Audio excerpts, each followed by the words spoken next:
Hello student, good evening. No good morning. आज हम लोग पढ़ेंगे क्लास 10 समांतर श्रेणियाँ।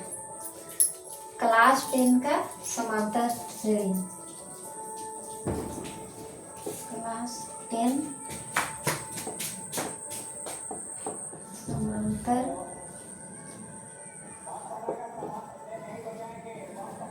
श्रेणियाँ, इसको क्या बोलते हैं? एपी। चैप्टर का नाम सुन के ही पता चल रहा है क्या है चैप्टर का नाम? समांतर श्रेणियाँ। यानी जो संख्या दिया हुआ रहेगा वो क्या होगा? समान अंतर में दिया हुआ रहेगा, तब वो हम लोग का क्या हो जाएगा? समांतर श्रेणियाँ यानी एपी होगा। जैसे उदाहरण के लिए हम लोग लेते हैं 2, 4, 6, 8, 10, इस तरह से लेंगे। अब इसमें देखिए फर्स्ट संख्या कितना है? 2 है। सेकंड संख्या कितना है? 4 है। थर्ड 6 है। इस तरह से 8, 10। अब हम लोग को चेक करना है जो कि इसके बीच में जो डिफरेंस है, अंतर है, वो सेम समान है कि नहीं। अगर वो समान है तो वो क्या है? हम लोग का समांतर श्रेणी यानी एपी में है। तो इसको निकालने के लिए इसको हम लोग क्या बोलते हैं? A1 कितना दिया है? 2। A2 कितना दिया है? 4। A3 कितना दिया है?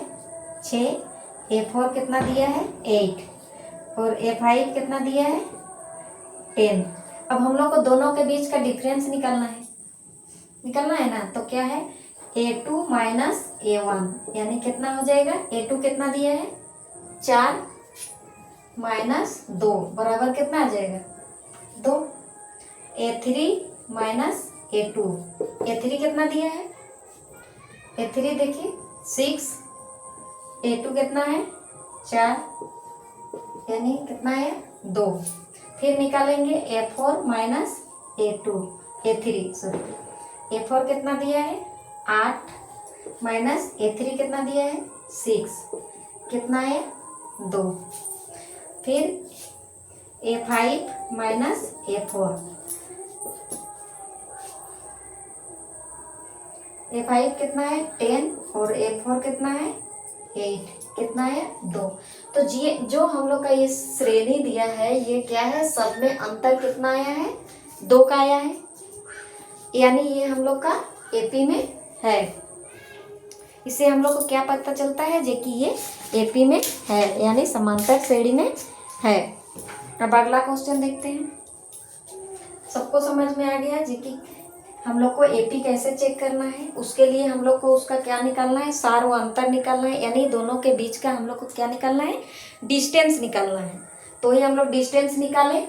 इसके और इसके बीच में भी डिस्टेंस कितना है? 2 है। इसके बीच में डिस्टेंस कितना है? 2 है यानी अंतर। इसके और इसके बीच में भी कितना है? 2 है।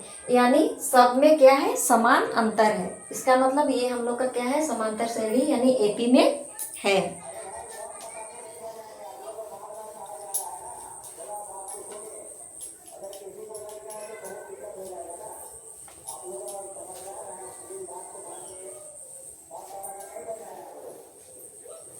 अगला क्वेश्चन देखते हैं हम लोग।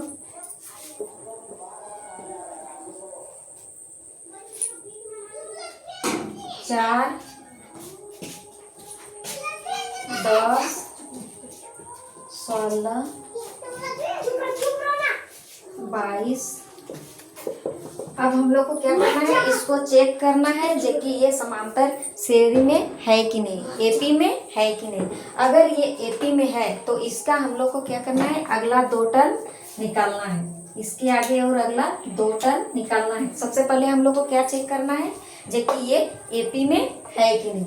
तो अब ये हम लोग पहले एपी में चेक करने के लिए क्या करेंगे? A1 कितना दिया है? 4। A2 कितना दिया है? 10। A3 कितना दिया है? 16 और A4 कितना दिया है? 22।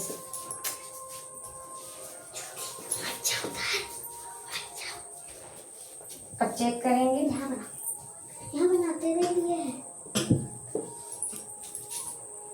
A2 माइनस A1, A2 कितना है?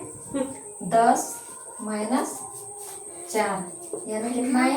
6। A3 minus A2। A3 कितना दिया है? A3 कितना दिया है?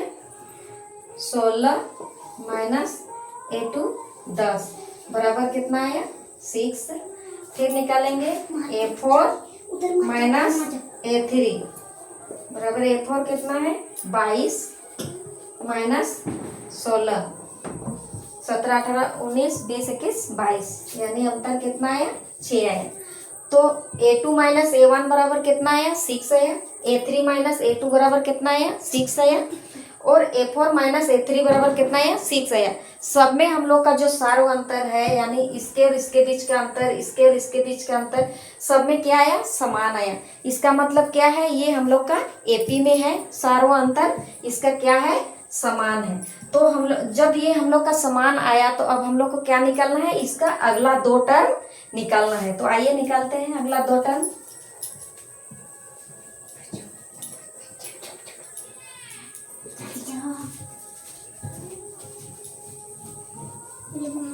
सारो अंतर, तुम देखो सारवा अंतर चलो मुझे तो क्या बोलते हैं हम लोग? D A2 minus A1। दो संख्या के बीच में जो डिफरेंस होगा उसी को हम लोग क्या बोलते हैं? D बोलते हैं। तो उसको हम लोग क्या बोलते हैं? सारो अंतर। तो D हम लोग का कितना निकलेगा? A2 कितना है? 10 माइनस 4 यानी कितना हो जाएगा? 6। तो सारो अंतर जो D है वो हम लोग का कितना आया? 6 आया। अब हम लोग को अगला 2 पद निकालना है, अगला 2 टर्म निकालना है हम लोग को। तो फर्स्ट टर्म हम लोग का कितना दिया है? A1 बराबर 4 दिया है। अब देखिए A1 में से हम लोग D को जोड़ते हैं तो 10 आता है, A2 आता है। अब देखिए कैसे निकालते हैं। A2 बराबर क्या है? A1 प्लस D दिखाई दे रहा है। तो कितना है? A1 कितना है? 4 प्लस 6 बराबर 10 हो गया। उसी प्रकार अगर A2 में हम लोग D को जोड़ेंगे तो कितना आएगा? तीसरा टर्म आ जाएगा। उसी तरह से तीसरा टर्म में D को जोड़ेंगे तो चौथा टर्म आएगा। तो हम लोग का 4 टर्म दिया है, हम लोग को क्या निकालना है? 5वां टर्म। तो 5वां टर्म निकालने के लिए A5 निकालने के लिए हम लोग क्या करेंगे? A4 plus D। तो कितना हो जाएगा? A4 कितना दिया है? 22 22 प्लस D 6 यानी कितना हो जाएगा? 8 28। तो अगला टर्म हम लोग का कितना आया? 28। फिर और एक टर्म हम लोग को निकालना है, और एक पद निकालना है। तो यानी A6 दिखाई दे रहा है। A6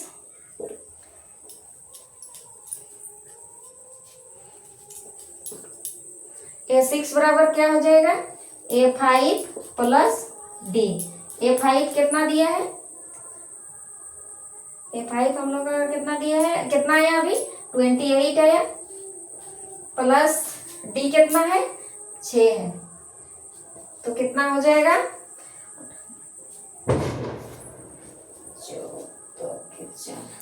34। कितना आया हम लोग का? 34 दिखाएंगे तेरा कितना आ जाएगा? 34। तो इस तरह से हम लोग का अगला टर्म कितना आया? 34। अगर क्वेश्चन में इस तरह से रहेगा जो कि ये AP में है कि नहीं तो उसको चेक करने के लिए हम लोग सीखिए। फिर अगला टर्म अगर निकालने बोलेगा अगर AP में है तो हम लोग इस तरह से निकालेंगे। तो नेक्स्ट वीडियो में अगला